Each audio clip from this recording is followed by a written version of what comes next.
તો આ તરફ રાજ્યમાં પડેલા ભારે વરસાદને કારણે મોટા ભાગના ડેમમાં નવા નીર આવ્યા છે। રાજ્યના અલગ અલગ ડેમની સ્થિતિની જો વાત કરીએ તો મોરબીનો મચ્છુ 2 ડેમ છલકાઈ ગયો છે। આ ઉપરાંત ગીર સોમનાથ જિલ્લાના હિરણ 2 ડેમમાં પણ ભારે પાણીની આવક થઈ છે, જ્યારે ગીર સોમનાથના રાવલ ડેમમાં પણ પાણીનો જથ્થો વધતા 4 દરવાજા તેના ખોલાઈ દેવાયા છે। આ ઉપરાંત ધોરાજીનો ભાદર 2 ડેમ પણ ઓવરફ્લો થઈ ચૂક્યો છે।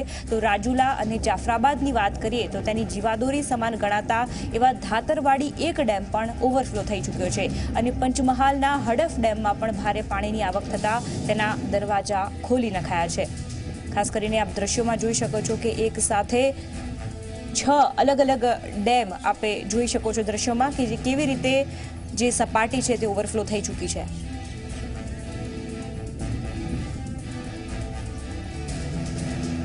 તો આ તરફ રાજ્યને પાણી પૂરું પાડતા સરદાર સરોવર ડેમની જળ સપાટી સ્થિર થઈ ગઈ છે। નર્મદા ડેમમાં 4183 ક્યુસેક પાણીની આવક થઈ છે, જેથી હાલ ડેમની સપાટી 111.24 મીટરે પહોંચી ગઈ છે, જ્યારે મુખ્ય કેનાલમાં 995 ક્યુસેક પાણી છોડાઈ રહ્યું છે।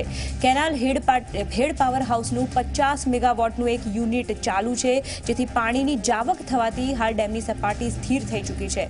સરોવરમાં પાણીનું કુલ સ્ટોરેજ 3763.39 મિલિયન ક્યુબિક મીટર છે। અત્યારે આપ દ્રશ્યોમાં જોઈ શકો છો તે રીતે ડેમની જે સપાટી છે એ હાલ સ્થિર ગઈ છે, કારણ કે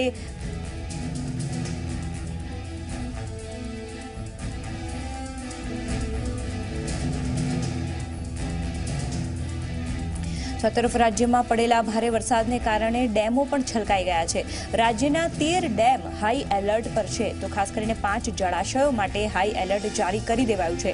ઉત્તર ગુજરાતની વાત કરીએ તો ઉત્તર ગુજરાતના 15 ડેમમાં 27%થી પણ વધારે પાણી આવ્યું છે, તો મધ્ય ગુજરાતના 17 ડેમમાં 47%થી પણ વધુ પાણી ઠલવાયું છે, જ્યારે દક્ષિણ ગુજરાતની વાત કરીએ તો તેના 13 ડેમમાં 25%થી વધારે પાણીનો જથ્થો આવ્યો છે।